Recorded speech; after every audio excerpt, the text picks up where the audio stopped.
Hello everyone, welcome to Disha Academy. അപ്പോൾ നമ്മുടെ main examination എന്ന് പറയുന്നത് SBA ക്ലർക്കാണ്. ഫസ്റ്റ് ആയിട്ട് വരാൻ പോകുന്ന ബാങ്കിങ്ങിൽ എക്സാം എന്ന് പറയുന്ന SBA ക്ലർക്കിന്റെ ഡേയ്സ് എന്ന് പറയുന്നത് വളരെ കുറവാണ്. ഡിസംബറിൽ വിളിച്ചു, ഫെബ്രുവരിയിൽ എക്സാം നടക്കാൻ പോവുകയാണ്. നമുക്ക് മുന്നിലുള്ളത് വെറും ഒരു മാസത്തിന്റെ ടൈമാണ്. ജനുവരി എന്ന് പറയുന്ന ഒരു മാസത്തിന്റെ ടൈം മാത്രമേ നമുക്ക് മുന്നിലുള്ളൂ എന്നുള്ളൊരു കാര്യമാണ്. കാരണം ബാങ്കിങ് എക്സാമിന് വേണ്ടി പ്രിപ്പയർ ചെയ്യുന്നവർക്ക് അവർക്കറിയാം. കാരണം ഒരു 1 ഇയർ അവരിപ്പോൾ കംപ്ലീറ്റ്ലി പഠിക്കുന്നുണ്ടെങ്കിലും എത്രയോ എക്സാംസുകളാണ് അവർക്ക് വേണ്ടി വിളിക്കുന്നത്. അതുകൊണ്ട് അവർക്ക് കൃത്യമായി പഠിക്കുന്ന ഒരാൾക്കാണെങ്കിൽ അത് കൃത്യമായി മനസ്സിലാക്കി അവരെന്ത് ചെയ്യും, നേരത്തെ പഠിച്ച് ഓൾറെഡി സെറ്റ് ആയിരിക്കുന്നവരായിരിക്കും. പക്ഷെ ഇനി എങ്ങനെയാണ് 30 ദിവസം കൊണ്ട് നമുക്ക് അത്യാവശ്യം എന്തൊക്കെ കവർ ചെയ്യാൻ പറ്റും എന്നുള്ളൊരു കാര്യമാണ് ഈ വീഡിയോയിൽ പറയുന്നത്. നിങ്ങൾ കൃത്യമായി മനസ്സിലാക്കിക്കൊള്ളുക. SBA ക്ലർക്ക് പോലെയുള്ള എല്ലാ ബാങ്കിങ് എക്സാമും നമ്മുടെ ബാക്കിയുള്ള എക്സാംസുകളെ നിന്ന് വെച്ച് നോക്കുമ്പോൾ, SSC RRB എക്സാമിനെ വെച്ച് നോക്കുമ്പോൾ കുറച്ചും കൂടെ ടഫ് ലെവൽ ഓഫ് എക്സാമിനേഷൻ ആണ് ബാങ്കിങ് ലെവലിൽ നടക്കുന്നത്. അതുകൊണ്ട് തന്നെ ഫസ്റ്റ്ലി സ്റ്റാർട്ട് ചെയ്യുന്ന ഒരാളെ കൊണ്ട് നമുക്ക് ചിലപ്പോൾ കംപ്ലീറ്റ് ചെയ്യാൻ പറ്റാത്ത വാസ്റ്റ് ആയിട്ടുള്ള ഒരു സിലബസ് ആയിരിക്കും നിങ്ങളുടെ മുന്നിലുള്ളത്. അപ്പോൾ നിങ്ങൾ കൃത്യമായി മനസ്സിലാക്കിക്കോളൂ. ഒരു ബേസ് അല്ലെങ്കിൽ ഒരു ആവറേജ് ലെവൽ ഓഫ് സ്റ്റുഡന്റിന് മാത്രമേ SBA ബാങ്ക് ക്ലർക്ക് വെറും ഒരു മാസം കൊണ്ട് ജസ്റ്റ് എങ്കിലും ഒന്ന് കവർ ചെയ്യാൻ പറ്റുള്ളൂ. കാരണം ഇനിയിപ്പോൾ നിങ്ങൾക്ക് അറിയാം എങ്ങനെയാണ് ഈ ബാങ്കിങ് എക്സാമിന്റെ ഫോർമാറ്റ് എന്ന് മനസ്സിലാക്കാൻ വേണ്ടിയാണ് നിങ്ങൾ നിൽക്കുന്നതെങ്കിൽ, ഇപ്പൊ നിങ്ങൾ SSC RRB എക്സാമുകളൊക്കെ എഴുതി കഴിഞ്ഞവരായിരിക്കും. ഈ കഴിഞ്ഞ 2023-24 വർഷത്തിൽ പഠിച്ചിറങ്ങിയവരാണെങ്കിൽ നിങ്ങൾക്കൊരു അവസരമാണ്, ശരിക്കും പറഞ്ഞാൽ 2024 ബാങ്ക് ഒന്ന് ട്രൈ ചെയ്ത് നോക്കാനുള്ള ഒരു അവസരമാണ് നിങ്ങളുടെ മുന്നിലുള്ളത് അല്ലെ. 2025 എന്ന് പറഞ്ഞ ഒരു വർഷം നിങ്ങൾക്ക് അങ്ങനെയാണ് ഓപ്പൺ ചെയ്യുന്നത്. അതുകൊണ്ട് അതെങ്ങനെ ഏറ്റവും ബെറ്റർ ആയിട്ട് യൂസ് ചെയ്യാം എന്നുള്ളൊരു കാര്യമാണ് പറയുന്നത്. അതുകൊണ്ട് അത്യാവശ്യം ബേസ് ഉള്ള ഒരാൾക്ക് മാത്രമേ ഈ 30 days സ്ട്രാറ്റജിയിൽ നിങ്ങൾക്ക് എന്ത് ചെയ്യാൻ പറ്റുള്ളൂ, പങ്കുചേരാനായിട്ട് പറ്റുള്ളൂ കേട്ടോ. അപ്പൊ അത് മനസ്സിലാക്കിക്കോളാം. പ്രിലിംസ് എക്സാം പാറ്റേൺ നിങ്ങൾക്ക് അറിയുന്ന സബ്ജക്റ്റ് തന്നെയാണ്. കാരണം നമ്മൾ ഏതിൽ പഠിക്കുന്നത് തന്നെയാണ്, ഓൾറെഡി പഠിച്ച കാര്യങ്ങളാണ്. പഠിച്ച കാര്യങ്ങൾ നമ്മൾ കുറച്ചും കൂടെ എന്ത് ചെയ്യണം, എങ്ങനെയാണ് അതിനെ ഒന്ന് കവറപ്പ് ചെയ്യേണ്ടത്, കുറച്ചും കൂടെ അഡ്വാൻസ് ആയിട്ട് കവറപ്പ് ചെയ്യേണ്ടത് എന്നുള്ള കാര്യമാണ് നമ്മൾ ഈ വീഡിയോയിൽ പറയുന്നത്. ഇംഗ്ലീഷ് ഉണ്ട്, മാത്സ് ഉണ്ട്, റീസണിങ് ഉണ്ട്. നമ്മൾ എല്ലാത്തിലും പഠിക്കുന്ന സബ്ജക്ട്സുകൾ തന്നെയാണ്. പക്ഷേ സെൻട്രൽ ഗവൺമെന്റ് ജോബിന് വേണ്ടി പ്രിപ്പയർ ചെയ്യുന്ന ഒരാളാണെങ്കിൽ ഉറപ്പായിട്ട് നോക്കുന്ന സബ്ജക്റ്റുകളാണ് ഈ 3 സബ്ജക്റ്റും. ഒന്നും വിടാതെ നോക്കുന്ന ഒരാളെ സംബന്ധിച്ചിടത്തോളം SBA ക്ലർക്ക് എന്ന് പറഞ്ഞാൽ ക്ലറിക്കൽ പോസ്റ്റ് ആണ്. ക്ലറിക്കൽ പോസ്റ്റ് അത്യാവശ്യം നമുക്ക് ചെയ്യാൻ പറ്റുന്ന easy to moderate level of questions ആണ് പ്രിലിംസിൽ വരുന്നത്. അതുകൊണ്ട് നമുക്ക് അത്യാവശ്യം ഓക്കെ ആണ്. ഇനി പഠിച്ചു തുടങ്ങിയാലും ചിലപ്പോൾ കംപ്ലീറ്റ് ചെയ്യാൻ പറ്റില്ല, പക്ഷെ ഏകദേശം ഒരു ലെവൽ ഓഫ് സ്കോറിൽ നമുക്ക് എത്താൻ പറ്റും. നമുക്ക് ആ ഒരു എക്സാം അറ്റൻഡ് ചെയ്യാൻ ഒരു കോൺഫിഡൻസ് ഉണ്ടാക്കി എടുക്കുക എന്നുള്ളൊരു കാര്യമാണ്. കാരണം ഫസ്റ്റ് ആയിട്ട് വരുന്ന എക്സാം എങ്ങനെയാണ് നടക്കുന്നതെന്നൊന്ന് നിങ്ങൾ അറിഞ്ഞിരിക്കുക. എങ്ങനെയാണ് ബാങ്കിങ് സെക്ടറിൽ എക്സാം നടക്കുന്നത് എന്നുള്ളൊരു കാര്യം കൃത്യമായി അറിയാനായിട്ട് ശ്രമിക്കുക.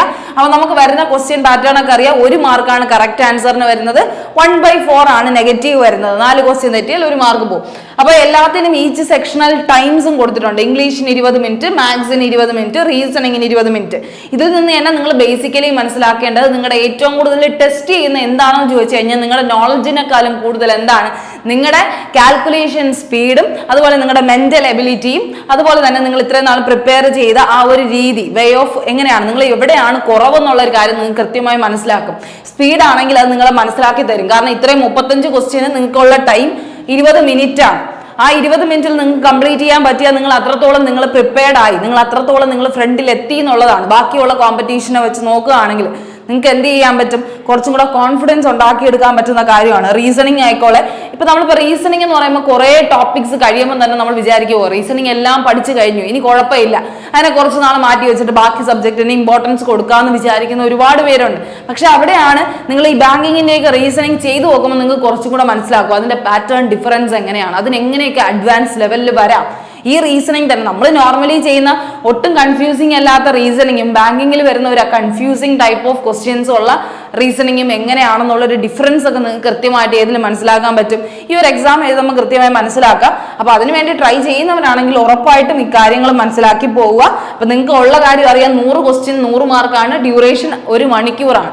1 മണിക്കൂർ സമയത്തിൽ 100 ക്വസ്റ്റ്യൻസ് അറ്റൻഡ് ചെയ്യുന്നതിലാണ് നിങ്ങളുടെ കഴിവ് ഇരിക്കുന്നത്. അത് എത്രത്തോളം ശരിയായിക്കോട്ടെ തെറ്റായിക്കോട്ടെ അത് നിങ്ങൾ എങ്ങനെ അറ്റൻഡ് ചെയ്യുന്നു എന്നതിലാണ് ഫസ്റ്റ്ലി കാര്യം ഇരിക്കുന്നത്. നമുക്കറിയാം 60 days പ്ലാൻ ചെയ്യുകയാണ് നോർമലി എല്ലാവരും ചെയ്യുന്നത്. കാരണം നിങ്ങൾക്ക് അറിയാം അത്യാവശ്യം നമുക്ക് ടൈം വേണം. ഒരു 2 മാസമെങ്കിലും കിട്ടാതെ നമ്മൾ എങ്ങനെയാണ് കവർ ചെയ്യുമോ എന്നുള്ളൊരു ഡൗട്ട് നമുക്ക് എല്ലാ പേർക്കും ഉണ്ട്. പക്ഷെ നമ്മുടെ ടൈം എത്രയാണ്? പ്രിലിംസ് എന്ന് പറയുന്നത് ഫെബ്രുവരി 2025 നടക്കും എന്നാണ് അവർ പറഞ്ഞിരിക്കുന്നത്. അപ്പൊ കൃത്യമായി പറയുകയാണെങ്കിൽ നമ്മളിപ്പോൾ ജനുവരി തൊട്ട് സ്റ്റാർട്ട് ചെയ്യുകയാണെങ്കിൽ 1 മന്ത് മാത്രമേ നമ്മുടെ മുന്നിൽ ചിലപ്പോൾ ഉണ്ടാവുകയുള്ളൂ. അതുകൊണ്ടാണ് അതെടുത്ത് പറയുന്നത്. പക്ഷെ മെയിൻസിന് വേണ്ടി കുറച്ചും കൂടെ ഫോക്കസ് ചെയ്ത് പഠിക്കുന്നവർക്കാണെങ്കിൽ കൃത്യമായി പഠിക്കാം കേട്ടോ. നിങ്ങൾ ഇപ്പോഴേ സ്റ്റാർട്ട് ചെയ്യുക, ഒന്നിനും വേണ്ടി നിങ്ങൾ എന്ത് ചെയ്യുക, വൈകിക്കാതിരിക്കുക. എത്രയും പെട്ടെന്ന് നിങ്ങൾ അതിലേക്ക് എത്തുമോ എന്നുള്ളൊരു കാര്യം നിങ്ങൾ ചിന്തിക്കുക കേട്ടോ.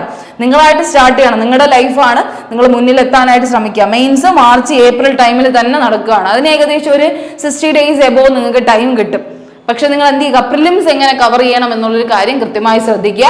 പിന്നെ കട്ട് ഓഫ്, ഇതുവരെ ഉള്ള കട്ട് ഓഫുകൾ വെച്ച് നമ്മൾ മനസ്സിലാക്കിക്കോളാം. പ്രിലിംസ് ക്വാളിഫൈ അത്ര ഈസി അല്ല, പക്ഷെ നമ്മൾ ആ ഒരു ലെവലിലേക്ക് എത്തുക. ഈ ഒരു മാസമുള്ള ടൈമിൽ നിങ്ങൾ നിങ്ങളുടെ കംപ്ലീറ്റ് ടൈമും അതിനുവേണ്ടി ഇൻവെസ്റ്റ് ചെയ്യണമെങ്കിൽ ഒരിക്കലും നിങ്ങൾ എത്താതിരിക്കില്ല. നിങ്ങൾക്ക് പറ്റും. നിങ്ങളുടെ 1 month ടൈമിൽ നിങ്ങൾക്ക് അത്യാവശ്യം ആവറേജ് ലെവൽ ഓഫ് അല്ലെങ്കിൽ ഒരു ബേസിക് ലെവൽ നിങ്ങൾ കംപ്ലീറ്റ് ചെയ്തു, നിങ്ങൾക്ക് എല്ലാ കോൺസെപ്റ്റും അറിയാമെന്നുണ്ടെങ്കിൽ ഒന്ന് റിവൈസ് ചെയ്തെടുത്താൽ മതി എന്നുണ്ടെങ്കിൽ ഉറപ്പായിട്ട് നിങ്ങൾക്ക് മേടിക്കാൻ പറ്റുന്ന ഒരു സ്കോർ തന്നെയാണ് കേട്ടോ. പ്രിലിംസിന് ഏകദേശം 80 എന്ന് പറയുന്ന ഒരു റേഞ്ചിൽ നിങ്ങൾ പഠിക്കുക, 80 എന്ന് പറഞ്ഞൊരു റേഞ്ചിൽ നിങ്ങൾ പഠിക്കാനായിട്ട് ശ്രമിക്കുക. മെയിൻസ് ആകുമ്പോൾ 100+ എന്നുള്ള രീതിയിലായിരിക്കും നിങ്ങൾക്ക് വരുന്നത്. 200 മാർക്കിനാണ് മെയിൻസ് കിടക്കുന്നത്. അതിൽ പക്ഷേ 100 എന്നുള്ള രീതിയിൽ നിങ്ങൾ സ്കോർ മേടിച്ചാൽ മതി. പക്ഷെ പ്രിലിംസിന്റെ കാര്യത്തിൽ കുറച്ചും കൂടെ കട്ട് ഓഫ് ഉയർന്നു വരും. ഓരോ സ്റ്റേറ്റിന് സെപ്പറേറ്റ് കട്ട് ഓഫ് ആണ്. എന്നാൽ നമ്മൾ ഒരു 70 to 80 റേഞ്ചിലായിരിക്കും എപ്പോഴും കട്ട് ഓഫ് വരുന്നത് കേട്ടോ. ഓരോ സ്റ്റേറ്റ് വൈസ് കട്ട് ഓഫ് ആണ് വരുന്നത്. പക്ഷെ നമ്മൾ ശ്രദ്ധിക്കുക, നമുക്ക് ചെയ്യാൻ പറ്റുന്ന കാര്യം തന്നെയാണ്. ബാക്കിയുള്ള എല്ലാ എക്സാമിന് വേണ്ടി പ്രിപ്പയർ ചെയ്യുന്ന ഒരാൾക്ക് ഇതെന്താണ് ഈസി ആയിട്ടുള്ള ഒരു കാര്യമാണ്. നമ്മൾ ഏറ്റവും ഫോക്കസ് ചെയ്യേണ്ട വെയിറ്റേജ് ഉള്ള സബ്ജക്റ്റുകൾ ഏതെന്ന് മനസ്സിലാക്കി നന്നായിട്ട് പെർഫോം ചെയ്യാനായിട്ട് ശ്രമിച്ചാൽ മതി. അതെങ്ങനെയാണെന്നുള്ള കാര്യം നമ്മൾ പറയാം. പിന്നെ എന്താണ് ബേസിക്കലി നിങ്ങൾ മനസ്സിലാക്കേണ്ട കാര്യം, perfect knowledge of the subjects is needed. നമ്മുടെ പെർഫെക്റ്റ് നോളജ് ഉണ്ടായിരിക്കണം. ഇപ്പൊ ഇംഗ്ലീഷിൽ സിമ്പിൾ ആയിട്ടുള്ള ഒരു കാര്യം പറഞ്ഞാൽ നിങ്ങൾക്ക് അത് മനസ്സിലാവണം. നിങ്ങൾ ആ ഒരു കാര്യം റിവൈസ് ചെയ്യുമ്പോൾ ഇതുകൊണ്ടാണ് വന്നത്, ഇത് കണ്ട ഇത് പ്രിപ്പോസിഷൻ ആണ്, ഇവിടെ വന്ന ഈ എറർ വരാൻ കാരണം ഇത് ഇങ്ങനെ ആയതുകൊണ്ടാണ്, ടെൻസിന്റെ വ്യത്യാസമാണ് എന്ന് പറഞ്ഞ് നിങ്ങൾ ആ ഒരു പോയിന്റ് നിങ്ങൾക്ക് കിട്ടണം. അതുകൊണ്ടാണ് കോൺസെപ്റ്റ് എങ്കിലും നിങ്ങൾക്ക് ക്ലിയർ ചെയ്യണം. ആദ്യമായിട്ട് ചുവട് വയ്ക്കുന്ന ഒരാൾക്കും എന്ത് ചെയ്യാൻ പറ്റത്തില്ല ബാങ്ക് എക്സാം. നിങ്ങൾ ആരെയും ഡിമോട്ടിവേറ്റ് ചെയ്യാൻ വേണ്ടിയായിട്ട് പറയുന്നതല്ല, പക്ഷെ നിങ്ങൾ ശ്രദ്ധിക്കേണ്ട കാര്യമാണ്. നമ്മൾ ഫസ്റ്റ്ലി ചെയ്യുമ്പോൾ ഒരിക്കലും നമുക്ക് മുന്നേ എത്താൻ പറ്റത്തില്ല. അതിന് കൃത്യമായ ഗൈഡൻസിൽ നിങ്ങൾ കൃത്യമായ രീതിയിൽ പഠിച്ചു കഴിഞ്ഞാൽ, ഇപ്പൊ SBI ക്ലർക്ക് വിളിച്ചതേ ഉള്ളൂ, ഇനി എത്രയോ നാഷണൽ ബാങ്കുകളുണ്ട്, നമ്മുടെ സെൻട്രൽ ഗവൺമെന്റിന്റെ കീഴിൽ വരുന്ന എത്രയോ ബാങ്കുകൾ ഇനി വിളിക്കും, എത്രയോ ഇൻഷുറൻസ് കമ്പനീസ് വിളിക്കും. ഇതിനെല്ലാം നിങ്ങൾക്ക് വരുന്നത് നല്ല സാലറിയാണ്. പക്ഷെ ഇപ്പോഴും നിങ്ങൾ സ്റ്റാർട്ട് ചെയ്യണം. ജനുവരി എന്ന് പറഞ്ഞൊരു ടൈമിൽ സ്റ്റാർട്ട് ചെയ്യുന്നുണ്ടെങ്കിൽ അത് കൃത്യമായ രീതിയിൽ പാറ്റേണിൽ ഫോളോ ചെയ്ത് പഠിക്കാൻ നിങ്ങൾ റെഡി ആണെങ്കിൽ ഉറപ്പായിട്ട് നിങ്ങൾക്ക് എന്ത് ചെയ്യാൻ പറ്റും, അച്ചീവ് ചെയ്യാൻ പറ്റുന്ന കാര്യമാണ്. ഒരിക്കലും അങ്ങനെ മനസ്സ് മടുത്തു പോകരുത്. നിങ്ങളുടെ നോളജ് നിങ്ങൾക്ക് എന്തായിരിക്കണം, നിങ്ങളുടെ സബ്ജക്റ്റ് നോളജ് ഉണ്ടായിരിക്കണം. അത് പഠിക്കാനാണെങ്കിൽ നിങ്ങൾ കൃത്യമായിട്ട് എന്ത് ചെയ്യുക, ഏതെങ്കിലും ഓഫ്ലൈൻ ഓൺലൈൻ കോഴ്സസിൽ സ്റ്റാർട്ട് ചെയ്തേ പറ്റുള്ളൂ. കാരണം അല്ലെങ്കിൽ നിങ്ങളിപ്പോൾ ഓൾറെഡി SSC RRB ഒക്കെ പഠിക്കുന്ന ഒരാൾക്കാണെങ്കിൽ നിങ്ങൾക്ക് ഏകദേശം ഒരു ആവറേജ് ആ ഒരു ടോപ്പിക്സിന്റെ ബേസുകൾ നിങ്ങൾക്ക് ഉണ്ടായിരിക്കും. ഇനി എന്തൊക്കെയാണ് അഡീഷണൽ പഠിക്കേണ്ടതെന്നുള്ളൊരു കാര്യം മാത്രം നിങ്ങൾ എന്ത് ചെയ്യുക, യൂട്യൂബ് വഴിയോ എങ്ങനെയെങ്കിലും നിങ്ങളുടെ നോട്ട്സ് കിട്ടുന്ന വഴിയോ ബുക്സ് മേടിച്ചു വെച്ചോ എങ്ങനെ വേണോ നിങ്ങൾക്ക് പഠിക്കാമെന്നുള്ള ഒരു കാര്യമാണ്. പക്ഷെ അല്ലാത്തവരാണ് ഫസ്റ്റ്ലി ആണ് നിങ്ങൾ ഇതിലേക്ക് ഇറങ്ങുന്നതെങ്കിൽ ഉറപ്പായിട്ട് നിങ്ങൾക്ക് എങ്ങനെ ചെയ്യാൻ പറ്റുള്ളൂ, കംപ്ലീറ്റ് ചെയ്യാൻ ഒരു ഗൈഡൻസ് കൃത്യമായ രീതിയിൽ ഇതൊക്കെയാണ് പഠിക്കേണ്ടത്, ഇതൊക്കെയാണ് സിലബസ് എന്ന് മനസ്സിലാക്കി തരാൻ വേണ്ടിയിട്ടുള്ള ഒരു കൃത്യമായ ഒരു ഗൈഡൻസ് നിങ്ങൾക്ക് ഉണ്ടാവണം. അതിനുവേണ്ടിയായിട്ട് നിങ്ങൾ ഉറപ്പായിട്ട് ഒരു ഓഫ്ലൈൻ അല്ലെങ്കിൽ ഓൺലൈൻ കോഴ്സസിൽ നിങ്ങൾക്ക് ജോയിൻ ചെയ്യാം. അപ്പൊ ദിശ അക്കാഡമി ഫസ്റ്റ്ലി ആയിട്ട് ഇപ്പൊ നമ്മൾ എന്ത് ചെയ്യാണ്, ബാങ്കിങ് ക്ലാസ്സസ് സ്റ്റാർട്ട് ചെയ്യാണ്. കാരണം ഒരുപാട് അവസരങ്ങൾ വരുന്നു എന്ന് മനസ്സിലാക്കി തന്നെയാണ് നമ്മൾ ബാങ്കിങ് ക്ലാസ്സസ് സ്റ്റാർട്ട് ചെയ്യുന്നത്. അതുകൊണ്ട് തന്നെ ഇയർ എൻഡിങ് ഓഫറും ഉണ്ട്. നിങ്ങൾക്ക് കൂപ്പൺ കോഡ് ഉപയോഗിച്ച് കഴിഞ്ഞാൽ 1000 rupeesന്റെ റിഡക്ഷൻ ഉണ്ട്. അപ്പൊ നിങ്ങളുടെ ബാങ്ക് ഫൗണ്ടേഷൻ കോഴ്സാണ്, പ്രിലിംസ് പ്ലസ് മെയിൻസ് നിങ്ങൾക്ക് എന്ത് ചെയ്യാൻ പറ്റും, കംപ്ലീറ്റ് ചെയ്ത് തരുന്ന രീതിയിലുള്ള സിലബസ് കവറേജ് ആയിരിക്കും നമ്മൾ ചെയ്യുന്നത്. അപ്പൊ കൃത്യമായിട്ട് ദിശ അക്കാഡമിയെ നിങ്ങൾക്ക് കോൺടാക്ട് ചെയ്യാവുന്നതാണ്. നമ്പേഴ്സ് ഇവിടെ കൊടുത്തിട്ടുണ്ട്. എന്തെങ്കിലും ഡീറ്റെയിൽസ് വേണമെങ്കിൽ നിങ്ങൾക്ക് വിളിച്ച് ചോദിക്കാവുന്നതാണ്. നിങ്ങൾക്ക് ഇപ്പം SBI ക്ലർക്ക് 30 ദിവസമേ ഉള്ളൂ. പക്ഷെ ഇനി വരാൻ പോകുന്ന എത്രയോ എക്സാംസുകൾക്ക് IBPS ഒക്കെ ഇനി വരാൻ കിടക്കുന്നേ ഉള്ളൂ. ഇതേ സാലറി പാക്കേജോടെ തന്നെയാണ് എല്ലാം വരുന്നത്. അപ്പോൾ അതിൽ ഏതെങ്കിലും ഒരു എക്സാമിന് നിങ്ങൾക്ക് കവർ ചെയ്യാൻ പറ്റും. ഈ SBI ഫൗണ്ടേഷൻ കോഴ്സ് എടുത്തു കഴിഞ്ഞാൽ എല്ലാം കവർ ചെയ്താണ് നിങ്ങൾക്ക് കിട്ടുന്നത്. നിങ്ങളുടെ ഒരു ശ്രമം കൂടെ അതിലുണ്ടെങ്കിൽ നിങ്ങൾക്ക് ഉറപ്പായിട്ടും നല്ലൊരു സ്കോർ മേടിക്കാൻ പറ്റും. അപ്പൊ ഇപ്പോൾ നമ്മൾ പറയുന്നതെന്ന് പറഞ്ഞാൽ ഇയർ എൻഡിങ് ഓഫർ ഉള്ളതുകൊണ്ടാണ് എടുത്തു പറയുന്നത്. നിങ്ങൾക്ക് എന്ത് ചെയ്യാം, ഈ ഒരു നമ്പറിൽ കോൺടാക്ട് ചെയ്യാവുന്നതാണ്. ഇനി അടുത്ത് നമ്മൾ മനസ്സിലാക്കേണ്ട കാര്യം, ഈ ഒരു മാസം കൊണ്ട് ഇനി എങ്ങനെയാണ്, ഇപ്പൊ നമ്മൾ ഓൾറെഡി ബേസ് ഉള്ള ഒരാൾ എങ്ങനെയാണ് ഫോളോ ചെയ്യേണ്ടത് എന്നുള്ളൊരു കാര്യം ചോദിച്ചു കഴിഞ്ഞാൽ, ആദ്യത്തെ 15 ദിവസം നമുക്ക് 30 ദിവസമാണ് ഉള്ളത്. ഫസ്റ്റ് 15 days നിങ്ങൾ എന്ത് ചെയ്യുക, നിങ്ങളുടെ കോൺസെപ്റ്റുകൾ എന്ത് ചെയ്യുക, കോൺസെപ്റ്റും ബേസിക്സും കുറച്ചും കൂടെ ബിൽഡപ്പ് ചെയ്തെടുക്കുക. അതായത് ഓരോ ദിവസവും നിങ്ങൾ ഓരോ ടോപ്പിക്ക് വെച്ച് കവർ ചെയ്യാൻ നോക്കുക, അല്ലെങ്കിൽ 2 ടോപ്പിക്ക് വെച്ച് ജസ്റ്റ് എങ്കിലും എന്ത് ചെയ്യുക, ക്വസ്റ്റ്യൻസ് വർക്ക്ഔട്ട് ചെയ്യാൻ നോക്കുക. അതിൽ തന്നെ നിങ്ങൾ മനസ്സിലാക്കേണ്ടത് 15 ദിവസം എന്ന് പറയുമ്പോൾ 7 എന്ന് പറഞ്ഞ് കട്ട് ചെയ്ത് ഫസ്റ്റ് വീക്ക് സെക്കൻഡ് വീക്ക് എന്നുള്ള രീതിയിൽ മാറ്റിയിട്ട് ഒരു ദിവസം നിങ്ങൾ എന്ത് ചെയ്യുക, ബ്രേക്ക് എടുക്കുക. അതിൽ എന്ത് ചെയ്യുക, ഫസ്റ്റ് വീക്ക് നിങ്ങൾ എന്ത് ചെയ്യണമെന്ന് ചോദിച്ചു കഴിഞ്ഞാൽ സ്ട്രോങ് ടോപ്പിക്സ്. നിങ്ങൾക്ക് അറിയാലോ, നിങ്ങൾ കുറെ പഠിച്ചിട്ടുണ്ടെങ്കിൽ നിങ്ങൾക്ക് അറിയാം, അരിത്തമെറ്റിക് പോർഷൻ ഉണ്ട്, അഡ്വാൻസ് പോർഷൻ ഉണ്ട്, DI ഡേറ്റ ഇന്റർപ്രിട്ടേഷന്റെ പോർഷൻസ് ഉണ്ട്. അപ്പൊ എവിടെയാണ് നിങ്ങൾ ഏറ്റവും ബെസ്റ്റ് എന്ന് നിങ്ങൾക്ക് ഇപ്പൊ തന്നെ മനസ്സിലാക്കാണ്. നിങ്ങൾക്ക് എപ്പോഴും മാർക്ക് പോകുന്ന സെഷൻ അല്ലെങ്കിൽ നിങ്ങൾ എപ്പോഴും വീക്കായി പോകുന്ന സെഷൻസ് എത്രയാണ്, അല്ലെങ്കിൽ നിങ്ങൾക്ക് ഏറ്റവും കൂടുതൽ കാൽക്കുലേഷൻ സ്പീഡ് കൂടുതലുള്ള അല്ലെങ്കിൽ ഈ ക്വസ്റ്റ്യൻ കണ്ടാൽ തന്നെ മനസ്സിലാവുന്ന രീതിയിലുള്ള ക്വസ്റ്റ്യൻസ് നിങ്ങൾക്ക് ഉണ്ടാവും. അപ്പൊ അത് ഏതാണെന്ന് കൃത്യമായി മനസ്സിലാക്കി ആ സ്ട്രോങ് ടോപ്പിക്സുകൾ എന്ത് ചെയ്യുക, നിങ്ങൾ മാസ്റ്റർ ചെയ്യുക ഫസ്റ്റ് വീക്ക്. അതാണ് ഏറ്റവും കൂടുതൽ ശ്രദ്ധിക്കേണ്ടത്. ഇപ്പൊ ഇംഗ്ലീഷ് എടുക്കുകയാണെങ്കിൽ നിങ്ങൾക്ക് ഗ്രാമർ പോർഷനാണ് നിങ്ങൾക്ക് ഒട്ടും അറിയില്ല എന്നുണ്ടെങ്കിൽ ഫസ്റ്റ് വീക്ക് എന്ത് ചെയ്യുക, ഗ്രാമർ പോർഷന് വേണ്ടി ഫസ്റ്റ് വീക്ക് എന്ത് ചെയ്യുക, ഗ്രാമർ പോർഷനിൽ ഏത് ടോപ്പിക് വൈസ് നിങ്ങൾ കവർ ചെയ്യാനാണെന്ന് നിങ്ങൾ ചിന്തിക്കുക. ടെൻസസ് ആണോ, പ്രിപ്പോസിഷൻസ് ആണോ, ആർട്ടിക്കിൾസ് ആണോ, ഏതാണെന്ന് നിങ്ങൾ ഫസ്റ്റ്ലി കൃത്യമായി മനസ്സിലാക്കിക്കൊള്ളുക. അതാണ് കൃത്യമായി നിങ്ങൾ ഉദ്ദേശിക്കേണ്ടത്. അതായത് ഇപ്പോൾ നമ്മൾ 1 month സ്റ്റഡി പ്ലാൻ എടുക്കുകയാണെങ്കിൽ, ഒരു മാസത്തിന്റെ സ്റ്റഡി പ്ലാൻ എടുക്കുകയാണെങ്കിൽ ഇനി ഇൻവെസ്റ്റ് ചെയ്യണം, ടൈം ഇൻവെസ്റ്റ് ചെയ്യണം, നിങ്ങളുടെ എനർജി ഇൻവെസ്റ്റ് ചെയ്യണം, എങ്കിൽ മാത്രമേ കാര്യമുള്ളൂ. അപ്പോൾ ഒരു മാസത്തിന്റെ സ്റ്റഡി പ്ലാനിൽ 9 മണിക്കൂർ എന്ന് പറയുന്ന ഒരു ടൈം ഷെഡ്യൂളാണ് നമ്മൾ ഇടുന്നതെങ്കിൽ നിങ്ങൾ എന്ത് ചെയ്യുക, ഓരോ സബ്ജക്റ്റിന് 3 മണിക്കൂർ വെച്ച് കൊടുക്കുക. ഇംഗ്ലീഷിന് 3 മണിക്കൂർ, റീസണിങ്ങിന് 3 മണിക്കൂർ, QA നമ്മുടെ ക്വാണ്ടിറ്റേറ്റീവ് ആപ്റ്റിറ്റ്യൂഡിന് 3 മണിക്കൂർ. തീരെ നിങ്ങൾ വേറെ എന്തെങ്കിലും പഠിച്ചുകൊണ്ടിരിക്കുന്നവരാണ്, അല്ല തീരെ സമയമില്ലെങ്കിൽ ഏകദേശം 2 hours എങ്കിലും മിനിമം സ്പെൻഡ് ചെയ്യാനായിട്ട് ശ്രമിക്കുക. നമ്മുടെ ലാസ്റ്റ് ഒരു എന്താണ് ഏറ്റവും ബേസിക് ആയിട്ടുള്ള ഒരു പ്ലാനാണ് നിങ്ങളടുത്ത് പറയുന്നത്. ഇതിനെക്കാളും പഠിക്കുന്ന എത്രയോ ആൾക്കാരുണ്ട്. അതുകൊണ്ടാണ് നമ്മൾ ഏറ്റവും ബേസ് ആയിട്ട് ഒരു 10 മണിക്കൂർ ടൈം അല്ലെങ്കിൽ ഒരു 9 മണിക്കൂർ ടൈമാണ് നമ്മൾ ഇവിടെ സെറ്റ് ചെയ്തിരിക്കുന്നത്. ഇല്ലെങ്കിൽ നിങ്ങൾക്ക് എന്ത് ചെയ്യാം, ഇതിനെ വെട്ടിക്കുറച്ച് 2 hours എന്ന് ആക്കാം. ഇവിടെ നമ്മളിപ്പോൾ ഇംഗ്ലീഷ് എടുക്കുകയാണെങ്കിൽ നമുക്ക് എന്തുകൊണ്ട് ഗ്രാമർ പോർഷനും ഉണ്ട്, വൊക്കാബ് സെക്ഷൻസും ഉണ്ട് അല്ലെ. വൊക്കാബ് സെക്ഷൻസ് എന്ന് പറയുമ്പോൾ ഇഡിയംസ്, ഫ്രേസസ്, സ്പെല്ലിങ് അങ്ങനത്തെ കാര്യമാണ് കൂടുതൽ ഏതിൽ വരുന്നത്, നമ്മുടെ ഈ പറയുന്ന നമ്മുടെ ബാങ്കിന്റെ ഇംഗ്ലീഷിൽ വരുന്നത്. ബേസിക്കലി ഗ്രാമർ ആണ് കൂടുതൽ ചോദിക്കുന്നത്. ക്ലോസ് ടെസ്റ്റ്, കോംപ്രഹെൻഷൻസ്, അതുപോലെ തന്നെ ഈ പറയുന്ന എറർ സ്പോട്ടിങ്, ഇതൊക്കെ ആയിരിക്കും കൂടുതൽ വരുന്നത്. അപ്പൊ നിങ്ങൾ എന്ത് ചെയ്യുക, നിങ്ങൾക്ക് അറിയാം 120 റൂൾസ് ഓഫ് ഗ്രാമർ എന്ന് പറഞ്ഞുകൊണ്ട്. അപ്പൊ ആ ഗ്രാമർ പോർഷൻ കുറച്ചും കൂടെ എന്ത് ചെയ്യുക, വായിച്ച് പഠിക്കാനായിട്ട് ശ്രമിക്കുക. ഡെയിലി എന്ത് ചെയ്യുക, അതിന്റെ ക്വസ്റ്റ്യൻസ് വർക്ക്ഔട്ട് ചെയ്യുക, ഗ്രാമർ സെഷൻ ക്വസ്റ്റ്യൻസ് വർക്ക്ഔട്ട് ചെയ്ത് പഠിക്കാനായിട്ടുള്ള ശ്രമങ്ങൾ നിങ്ങൾ നടത്തുക.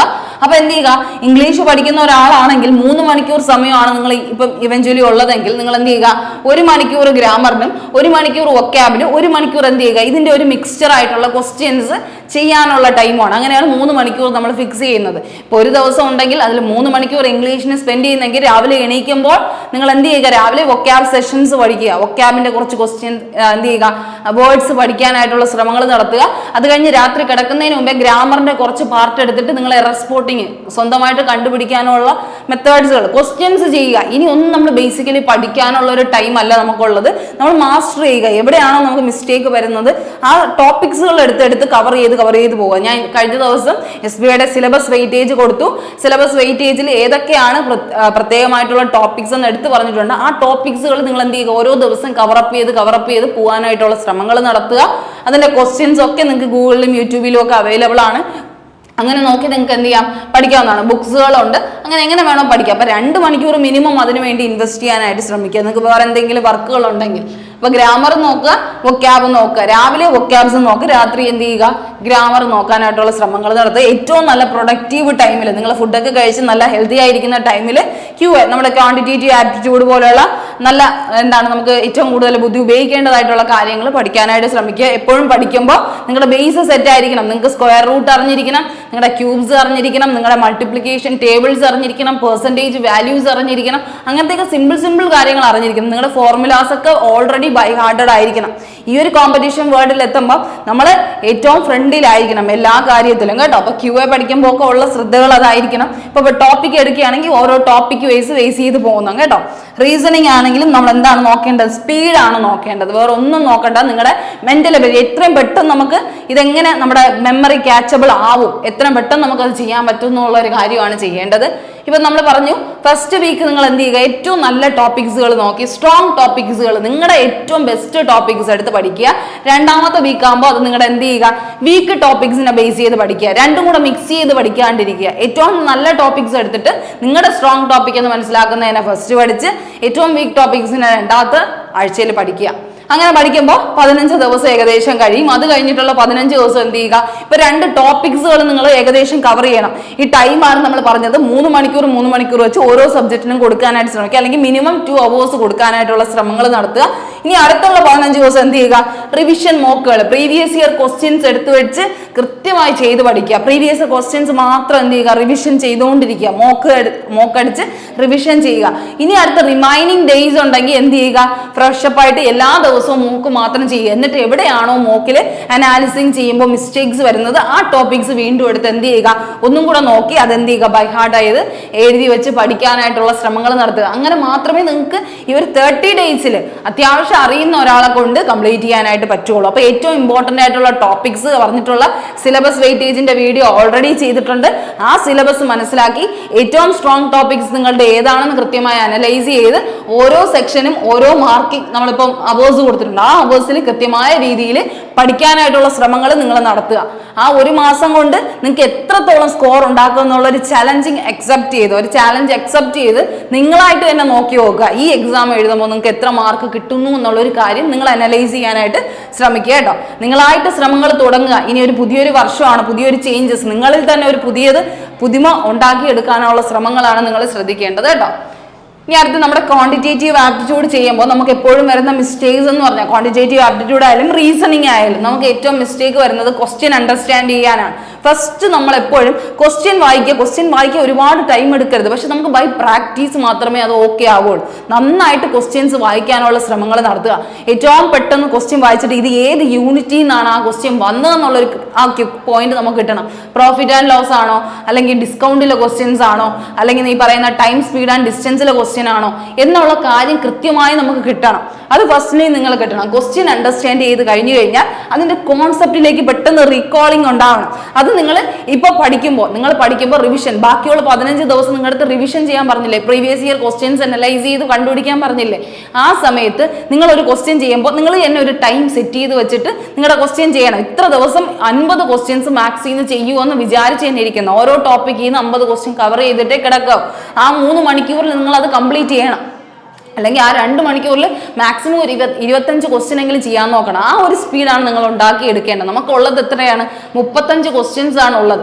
ആ 20 മിനിറ്റിൽ നമ്മൾ ചെയ്യാനുള്ളത് 35 ക്വസ്റ്റ്യൻസ് ആണ്. അപ്പം ഒരു മാക്സിമം 1 മണിക്കൂറിൽ നിങ്ങൾക്ക് മോർ ദാൻ 50 ചെയ്യാൻ പറ്റണ്ടേ? ആ ഒരു രീതിയിലുള്ള ഡെവലപ്മെന്റ് നിങ്ങളിൽ തന്നെ നിങ്ങൾ ഉണ്ടാക്കിയെടുക്കുക. അത് ഏതെങ്കിലും ഒരു ടോപ്പിക്സ് എടുത്തു വെച്ചിട്ട് ഓരോ ദിവസം ഓരോ ടോപ്പിക്ക് പഠിച്ച് പോകുക. അപ്പം നിങ്ങൾ എന്ത് ചെയ്യും, ബൈ ഹാർട്ട് ആവും. ആ രീതിയിലുള്ള നിങ്ങളുടെ പ്രിപ്പറേഷൻസ് നിങ്ങൾ കൃത്യമായി ചെയ്താലേ പറ്റുള്ളൂ. അപ്പോൾ ക്വസ്റ്റ്യൻ അണ്ടർസ്റ്റാൻഡ് ചെയ്യുക. അതിനൊന്നും വളരെ മൈന്യൂട്ട് സെക്കൻഡ്സ് എടുക്കാവൂ. ഇതെന്താണ് ക്വസ്റ്റ്യൻ എന്ന് മനസ്സിലാക്കാനുള്ള സമയം എടുക്കാവൂ. അത് കഴിഞ്ഞിട്ട് കോൺസെപ്റ്റ് റീകാൾ ചെയ്യണം. ഇത് ഇങ്ങനെയാണ് ചെയ്യേണ്ടതെന്നുള്ളൊരു കോൺസെപ്റ്റ് നിങ്ങളുടെ മൈൻഡിൽ ഉണ്ടായോ എന്ന് മനസ്സിലാക്കണം. നിങ്ങൾ പ്രീവിയസ് ഇയർ ക്വസ്റ്റ്യൻസ് ചെയ്യുമ്പോൾ PYQ സെഷൻ അറ്റൻഡ് ചെയ്യുമ്പോൾ നിങ്ങൾക്ക് അത് കൃത്യമായിട്ട് കത്തണം. ഇതാണ് ആ കോൺസെപ്റ്റ്, ഈ കോൺസെപ്റ്റ് ആണ് യൂസ് ചെയ്യേണ്ടതെന്നുള്ളൊരു കാര്യം ആ ഒരു സെക്കൻഡിൽ, ആ മിനിമം ഫ്രാക്ഷൻ ഓഫ് സെക്കൻഡിൽ നിങ്ങൾക്ക് അത് കിട്ടണം. അത് കഴിഞ്ഞിട്ട് അത് പെട്ടെന്ന് അപ്ലൈ ചെയ്തിട്ട് സോൾവ് ചെയ്യാൻ പറ്റണം. ആ കോൺസെപ്റ്റ് പെട്ടെന്ന് എഴുതുന്നു, നമ്മൾ സോൾവ് ചെയ്യുന്നു. ഇങ്ങനെയാണ് ചെയ്യേണ്ടത്. ഇപ്പോൾ സർക്കുലർ ട്രാക്കിലുള്ള സംഭവം വരുമ്പോൾ ഈ ഒരു മെത്തേഡ്, റേഷ്യോ മെത്തേഡ് യൂസ് ചെയ്ത് പെട്ടെന്ന് ചെയ്യാം എന്നുള്ള രീതിയിൽ നിങ്ങൾക്ക് ആ കോൺസെപ്റ്റ് അവിടെ എന്ത് ചെയ്യാൻ പറ്റണം, പേപ്പറിൽ നമുക്ക് ചെയ്യാൻ പറ്റണം. അല്ലെങ്കിൽ നമ്മുടെ മെന്റൽ ഇതിൽ എന്ത് ചെയ്യാൻ പറ്റണം, കാൽക്കുലേറ്റ് ചെയ്യാൻ പറ്റണം, നമുക്ക് സോൾവ് ചെയ്യാൻ പറ്റണം. ആ ഒരു രീതിയിൽ എന്ത് ചെയ്യുക, നിങ്ങൾ പഠിക്കാൻ ശ്രമിക്കുക. അത് കഴിഞ്ഞ് എന്താണ്, കാൽക്കുലേറ്റ് ആൻഡ് ആൻസർ. അത് കഴിഞ്ഞിട്ട് നമ്മൾ എന്ത് ചെയ്യുക, ആൻസർ കാൽക്കുലേറ്റ് ചെയ്യാനായിട്ട് ശ്രമിക്കുക. കാൽക്കുലേറ്റ് ചെയ്യുമ്പോൾ നിങ്ങൾക്ക് അറിയാമല്ലോ, ഈ മൾട്ടിപ്ലിക്കേഷനൊക്കെ നമ്മൾ ഭയങ്കരമായിട്ട് ടൈം റെഡ്യൂസ് ചെയ്യുക. അല്ലെങ്കിൽ നിങ്ങൾ ചെയ്യുന്ന മെത്തേഡ് പെട്ടെന്ന് സ്പീഡപ്പ് ചെയ്ത് ചെയ്യാനായിട്ടുള്ള പഠനങ്ങൾ തുടരുക കേട്ടോ. അപ്പോൾ അത്രയാണ് നമ്മുടെ ക്വാണ്ടിറ്റേറ്റീവ് ആപ്റ്റിറ്റ്യൂഡ് ആയാലും റീസണിങ് ആയാലും. ഈവൻ റീസണിങ്ങിൽ സീറ്റിംഗ് അറേഞ്ച്മെന്റ് ഒക്കെ വരുമ്പോൾ ഇതാണോ ലെഫ്റ്റ്, ഇതാണോ റൈറ്റ്, ഇങ്ങോട്ട് ഇരിക്കുമ്പോൾ എങ്ങനെയാണെന്നൊക്കെ പറഞ്ഞിട്ടുള്ള പല ക്വസ്റ്റ്യൻസ് നമുക്ക് ഡൗട്ട് വരാൻ പാടില്ല. റാങ്കിങ് ഓർഡറിലൊക്കെ ഓരോ മെത്തേഡ്സുകളുണ്ട്, അതൊന്നും തെറ്റാൻ പാടില്ല. അതൊക്കെ നമ്മൾ മാക്സിമം നമ്മൾ കൃത്യമായിട്ട് അനലൈസ് ചെയ്ത് ഇപ്പോഴേ പഠിച്ചോണം. സ്റ്റേറ്റ്മെന്റ്, കൺക്ലൂഷൻ പോലെയുള്ള എല്ലാ ക്വസ്റ്റ്യൻസും കേട്ടോ, അത് ശ്രദ്ധിക്കുക. പിന്നെ ക്വാണ്ടിറ്റേറ്റീവ് ആപ്റ്റിറ്റ്യൂഡിൽ എന്താണ് വേണ്ടത് നമുക്ക് ശരിക്കും പറഞ്ഞാൽ, ക്വാണ്ടിറ്റേറ്റീവ് ആപ്റ്റിറ്റ്യൂഡ് ആൻഡ് നിങ്ങൾ എന്തെന്ന് തന്നെ പറഞ്ഞോളൂ, റീസണിങ് തന്നെ ഉദ്ദേശിച്ചോളൂ കേട്ടോ. റീസണിങ് എന്താണ് നമ്മൾ മനസ്സിലാക്കേണ്ടത്, പ്രാക്ടീസ് സ്പീഡ് വിത്ത് ആക്യുറസി. സ്പീഡും വേണം, പക്ഷെ അവിടെ എന്തും വേണം, ആക്യുറസി എന്ന് പറയുന്നത് ആക്യുറേറ്റ് ആയിരിക്കണം. നമ്മൾ എഴുതുന്ന ആൻസേഴ്സ് കറക്റ്റ് ആയിരിക്കണം. നമ്മൾ ഇത്രയും സ്പീഡിൽ ചെയ്തിട്ട് നമ്മുടെ ആൻസർ തെറ്റിക്കഴിഞ്ഞാൽ വല്ല ഉപയോഗമുണ്ടോ? നമ്മുടെ ഭാഗ്യവശം എന്തും കൂടെ കാണും, നമ്മുടെ ഓപ്ഷനിൽ നമ്മൾ ചെയ്യുന്ന തെറ്റ് ആൻസറും എന്തായാലും കാണും. കാരണം നമ്മുടെ ഒരു മെന്റൽ എബിലിറ്റി അങ്ങനെയാണ്. എപ്പോഴും നമ്മുടെ ശരിക്കും അതിൻ്റെ അടുത്ത് നിൽക്കുന്ന വാല്യൂസ് ഒക്കെ ആയിരിക്കും ചിലപ്പോൾ അവരും ഇടുന്നത്. അതൊക്കെ അങ്ങനത്തേക്ക് മിസ്റ്റേക്സുകൾ വരും. അതുകൊണ്ട് എപ്പോഴും സ്പീഡ് ഉണ്ടെങ്കിലും അതിൻ്റെ ഒപ്പം എന്തും കൂടെ വേണം, ആക്യുറസി ഉണ്ടാവണം. പിന്നെ പ്രിലിംസ് എന്ന് പറയുമ്പോൾ എപ്പോഴും ബേസിക്കും ആവറേജ് ടൈപ്പ് ക്വസ്റ്റ്യൻ ആണ്. ഒരുപാട് അവർ എന്ത് ചെയ്യത്തില്ല, ഹൈ ആയിട്ടുള്ള ക്വസ്റ്റ്യൻസ് കൊണ്ടുവരത്തില്ല. കാരണം മെയിൻസിൽ അവർക്ക് ഉപയോഗിക്കണമല്ലോ. അതുകൊണ്ട് ഒരിക്കലും അവർ ഏറ്റവും ഹൈ ലെവൽ ഓഫ് ക്വസ്റ്റ്യൻസ് ആയിരിക്കില്ല ഇടുന്നത്, അഡ്വാൻസ് ലെവൽ തന്നെയായിരിക്കും. പക്ഷെ എപ്പോഴും എന്തായിരിക്കും, നമ്മൾ ഈ ഉദ്ദേശിക്കുന്ന പോലെ തന്നെ ഒരു basic average level of question ആയിരിക്കും. പിന്നെ നോക്കുകയാണെങ്കിൽ പ്രീവിയസ് ഇയർ ക്വസ്റ്റ്യൻസിന്റെ മോഡലിൽ തന്നെ ആയിരിക്കും എപ്പോഴും ചോദിക്കുന്നത്. അതുകൊണ്ട് പ്രീവിയസ് ഇയർ ക്വസ്റ്റ്യൻസ് അനലൈസ് ചെയ്യാൻ പഠിക്കുക. ലെങ്തി ക്വസ്റ്റ്യൻസ് ആയിരിക്കും. അതുകൊണ്ടാണ് ഞാൻ പറയുന്നത് ക്വസ്റ്റ്യൻ അണ്ടർസ്റ്റാൻഡ് ചെയ്യാനുള്ള ടൈം വളരെ അധികം എന്ത് ചെയ്യുക, നിങ്ങൾ റെഡ്യൂസ് ചെയ്തുകൊണ്ട് വരണം. ഫ്രാക്ഷൻ ഓഫ് ടൈമിൽ നിങ്ങൾക്ക് ഈ ക്വസ്റ്റ്യൻ അണ്ടർസ്റ്റാൻഡ് ചെയ്യാൻ പറ്റണം. കാരണം ഇതെന്താണ്, ലെങ്തി ക്വസ്റ്റ്യൻസ് ആയിരിക്കും. അതാണ് ഈ പറയുന്ന ബാങ്കിങ്ങിന്റെ പ്രത്യേകത. ബാങ്കിങ്ങിൽ എപ്പോഴും ലെങ്തി ക്വസ്റ്റ്യൻസ് ആയിരിക്കും ചോദിക്കുന്നത്, കൺഫ്യൂസിങ് ആയിരിക്കും. പിന്നെ എന്താണ്, മാത്സിന്റെ കാര്യത്തിൽ നമ്മൾ മനസ്സിലാക്കേണ്ട, മാത്സ് 3 സെക്ഷനായിട്ടാണ് തിരിച്ചിരിക്കുന്നത്. അരിത്തമെറ്റിക് പോർഷനിൽ നിന്ന് ഒരു 10 ക്വസ്റ്റ്യൻ വരും. വൺ ലൈനേഴ്സിന് ഏകദേശം 10 to 18 ക്വസ്റ്റ്യൻ വരും.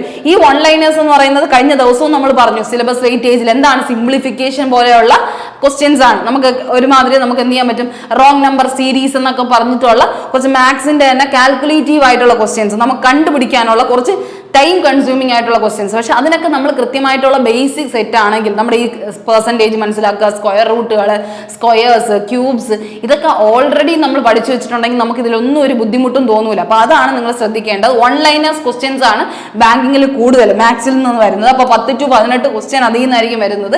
അരിത്തമെറ്റിക്കിൽ നിന്ന് ഏകദേശം 10 ക്വസ്റ്റ്യൻസ് ഉണ്ടാവും. DIയിൽ നിന്ന് 5 to 10 ക്വസ്റ്റ്യൻസ്. അപ്പം നിങ്ങളുടെ ടോപ്പിക്സ് ഏതാണെന്ന് വെച്ചാൽ നിങ്ങൾ കൃത്യമായി പഠിക്കാനായിട്ടുള്ള ശ്രമമാണ് നടത്തേണ്ടത്. അതുകൊണ്ടാണ് ഞാൻ പറയുന്നത് നിങ്ങളുടെ ക്വാണ്ടിറ്റേറ്റീവ് ആപ്റ്റിറ്റ്യൂഡ് QA എന്ന് പറയുന്നത് 35 ക്വസ്റ്റ്യൻ ചെയ്യാൻ 20 മിനിറ്റ് എന്നുള്ളത് നമുക്ക് എന്ത് ചെയ്യാൻ പറ്റത്തില്ല, 35 ക്വസ്റ്റ്യൻ കവർ ചെയ്യാനുള്ള ഒരു ടൈം കിട്ടില്ല. അതുകൊണ്ട് നിങ്ങൾ അതൊരു ചാലഞ്ചായിട്ട് കണ്ട് തന്നെ എത്രയോ ക്വസ്റ്റ്യൻസ് നിങ്ങൾ എന്ത് ചെയ്യുക, ഇനി വരുന്ന ദിവസങ്ങളിലല്ലേ എന്നും എന്ത് ചെയ്യുക, ഈ 2 മണിക്കൂർ നിങ്ങൾക്ക് 2 മണിക്കൂറേ കിട്ടിയുള്ളൂ. ആ 2 മണിക്കൂറിൽ നിങ്ങൾ എത്ര ക്വസ്റ്റ്യൻസ് ചെയ്യുന്നു എന്ന് നോക്കുക. ഓരോ ദിവസം കഴിയും തോറും ഓരോ ക്വസ്റ്റ്യൻ എങ്കിലും വെച്ച് കൂട്ടി വരും. ആദ്യം ചിലപ്പോൾ 20 ക്വസ്റ്റ്യനെ നിങ്ങൾക്ക് അറ്റൻഡ് ചെയ്യാൻ പറ്റുള്ളൂ. അടുത്ത ദിവസം അത് 30 ആക്കുക, അടുത്ത ദിവസം അത് 40 ആക്കുക. ഒരു 10 വീതമെങ്കിലും നിങ്ങൾ ഇൻക്രീസിങ് ആയിട്ട് കൊണ്ടുവരാനായിട്ട് ശ്രമിക്കുക. നിങ്ങളുടേതായ രീതിയിലുള്ള ബൂസ്റ്റപ്പ് നിങ്ങളായിട്ട് കൊടുത്തില്ലെങ്കിൽ ഒരാൾക്കും എന്ത് ചെയ്യാൻ പറ്റത്തില്ല, നിങ്ങളെ ഹെൽപ്പ് ചെയ്യാനായിട്ട് പറ്റത്തില്ല. അപ്പോൾ അതിനുള്ള ശ്രമങ്ങൾ തുടരുക. അതാണ് നമ്മളിപ്പോൾ പറയാൻ ഉദ്ദേശിക്കുന്നത്. കൃത്യമായ രീതിയിൽ പഠിച്ചാൽ മാത്രമേ നിങ്ങൾക്ക് എന്ത് ചെയ്യാൻ പറ്റുള്ളൂ, നല്ലൊരു സ്കോർ ഉണ്ടാക്കിയെടുക്കാൻ പറ്റുള്ളൂ. അപ്പോൾ പ്രിലിംസിന് 1 month ആണ്. ആ 1 month സ്റ്റഡി പ്ലാൻ ആണ് നമ്മളിവിടെ പറഞ്ഞത്. അത് നിങ്ങൾ കൃത്യമായി യൂസ് ചെയ്യുന്നു. 3 സബ്ജക്റ്റേ ഉള്ളൂ. നമുക്ക് ആ 3 സബ്ജക്റ്റിനും ഈക്വൽ ടൈം നിങ്ങൾ ഡിവൈഡ് ചെയ്ത് നന്നായിട്ട് പഠിക്കുന്നുണ്ടെങ്കിൽ ഉറപ്പായിട്ട് നിങ്ങൾക്ക് എന്ത് ചെയ്യാൻ പറ്റും, കവറപ്പ് ചെയ്യാനായിട്ട് പറ്റും. ഇൻട്രസ്റ്റിംഗ് ആയിട്ടുള്ള സബ്ജക്ട്സുകളാണ് 3ഉം. നിങ്ങൾ അതിന് ആ ഒരു ഇൻട്രസ്റ്റോടെ തന്നെ പഠിക്കാനായിട്ടുള്ള ശ്രമങ്ങൾ നടത്തുക. അപ്പോൾ എല്ലാവരും നല്ല രീതിയിൽ തന്നെ പഠിക്കുന്നു എന്ന് വിശ്വസിക്കുന്നു. നന്നായിട്ട് പഠിക്കുക. അപ്പോൾ all the best. Thank you.